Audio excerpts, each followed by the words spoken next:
నమస్తే, నేను మీ పద్మావతి. ఈరోజు మనతో పాటు ప్రముఖ ఆధ్యాత్మికవేత్త మరియు జ్యోతిష్య విశాల డాక్టర్ వేణుగోపాల్ గురువు గారు ఉన్నారు. మరి గురువు గారితో మాట్లాడేద్దాం. నమస్కారం గురువు గారు. నమస్తే.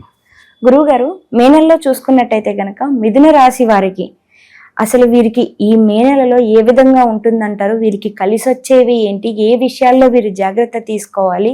అన్నిటికన్నా మించి వీరు కొన్ని పనులు చేయకపోవడమే మంచిది అని చెప్తున్నారు.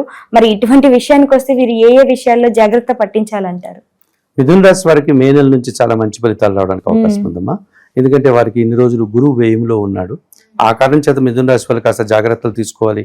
ఖర్చులు పెరిగిపోతాయి, అనుకున్న పనులు జరగవు, కొత్త వేదన ప్రారంభిస్తే ఆటంకాలు లేకపోతే ఆగిపోతాయి అని చెప్పిన మాట నిజమే. కానీ మే 14 నుంచి గురువు మిథున రాశిలో రావడం వల్ల మనకు మిథున సంక్రమణం జరుగుతుంది కదా.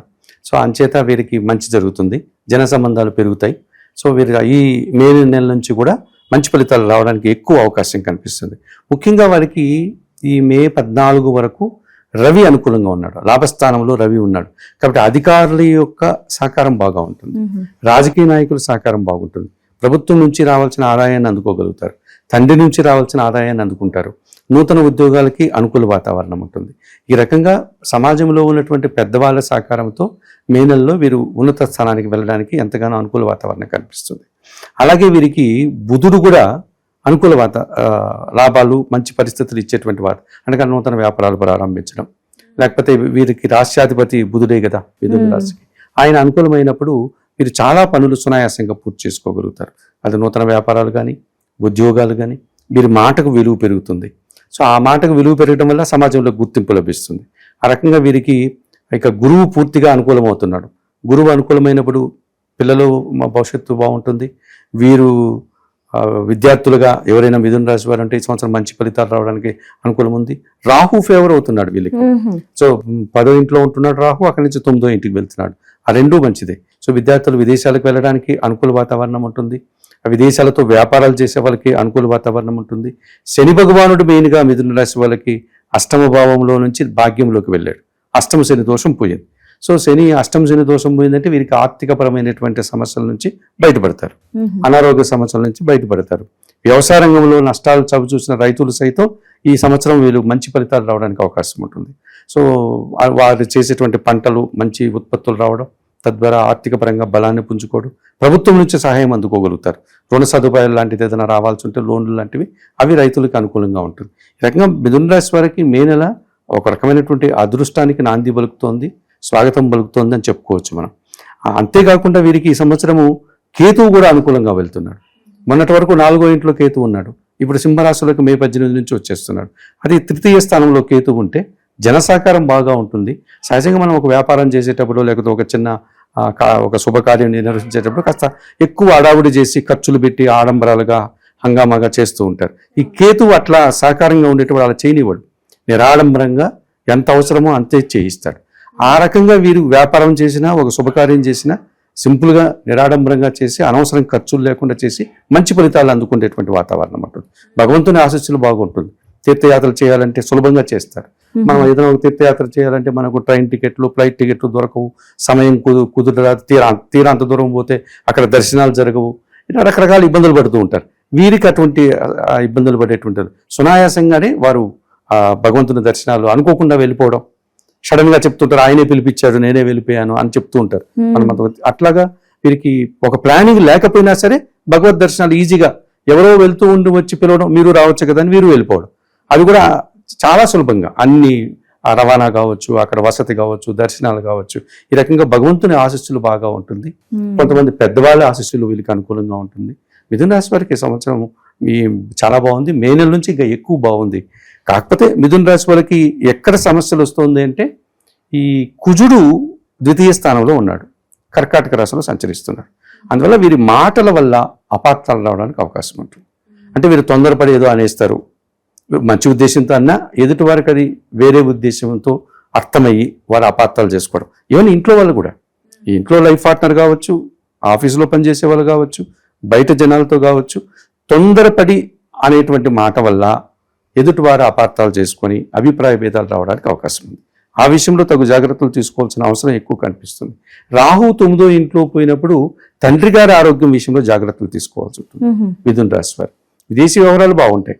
కానీ 9th హౌస్ తండ్రి కనుక తండ్రికి ఏదైనా అనారోగ్యం చేస్తే వెంటనే దానికి సంబంధించినటువంటి పరిహారాలు, ఆయన హాస్పిటల్కి తీసుకెళ్ళడం, ఆయనకి ఏం కావాలో మెడిసిన్ ఇవి చేసుకోవడం వల్ల కొంచెం ఇబ్బందులు లేకుండా ఉండడానికి అవకాశం ఉంటుంది. అయితే శుక్రుడు దశమ స్థానంలో పనిచేస్తున్నాడు కాబట్టి అంత మంచిది కాదు. దశమ స్థానంలో శుక్రుడు పనిచేసేటప్పుడు ఏమవుతుందంటే ఇంట్లో స్త్రీలతో కానీ ఉద్యోగంలో పనిచేసే స్త్రీలతో కానీ చిన్న చిన్న అభిప్రాయ భేదాలు రావడానికి అవకాశం ఉంటుంది. సహజంగా స్త్రీలతో అభిప్రాయ భేదాలు ఇంటా బయట ఎక్కడొచ్చినా సమస్య. ఒక రకమైనటువంటి గిల్టీ కాన్షియస్నెస్ స్టార్ట్ అవుతుంది. అయ్యో వాళ్ళతో అలా అనేసామే అన్నటువంటి భావన వీళ్ళకి ఉంటుంది. సో అది చూసే వాళ్ళు కూడా బాగుండదు. కనుక సహజంగా కూడా మనం ఒక చోట పనిచేసేటప్పుడు ఒక సత్సంబంధంగా ఒక గౌరవమైనటువంటి స్నేహితులుగా బతకడం వల్ల ఉన్నటువంటి ఆనందం, ఆ ప్రశాంతత, ఆ సంతృప్తి మనస్పర్ధల వల్ల ఉండదు. అంచేత వీళ్ళకి ఇంట్లో జీవిత భాగస్వామితో అయినా మనస్పర్ధలు రావచ్చు, బంధువులతో అయినా రావచ్చు, ముఖ్యంగా స్త్రీలతో ఈ విషయంలో జాగ్రత్తలు తీసుకోవాల్సిన అవసరం కనిపిస్తుంది. సో ఈ కుజగ్రహం విషయంలో జాగ్రత్తలు తీసుకోవాలి. మాట వల్ల వచ్చేటువంటి ఇబ్బందులు, స్త్రీలతో ఇబ్బందులు వచ్చేటువంటి అవకాశం కనిపిస్తుంది. అలాగే తండ్రి ఆరోగ్యం విషయంలో ఇబ్బందులు కనిపిస్తుంది.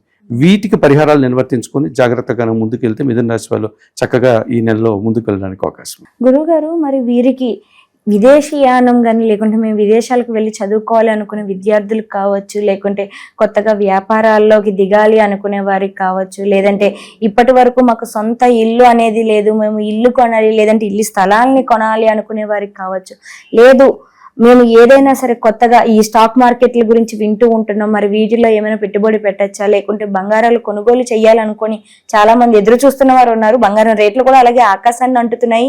మరి ఈ విషయంలో చూసుకుంటే మరి మిథున రాశి వారు ఈ నెలలో తీసుకోవడం ద్వారా అది మంచి లాభాన్ని కలగజేస్తుంది అంటారా? మిథున రాశి వారికి గృహ సంబంధమైనటువంటి విషయాలు అయితే వారు కొంచెం వెయిట్ చేయడం మంచిదమ్మా. ఎందుకంటే ద్వితీయ స్థానంలో గురువు వచ్చిన తర్వాత చేసుకోవడం మంచిది. ద్వితీయ స్థానంలో గురువు రావడానికి ఇంకా సమయం ఉంది వాళ్ళు.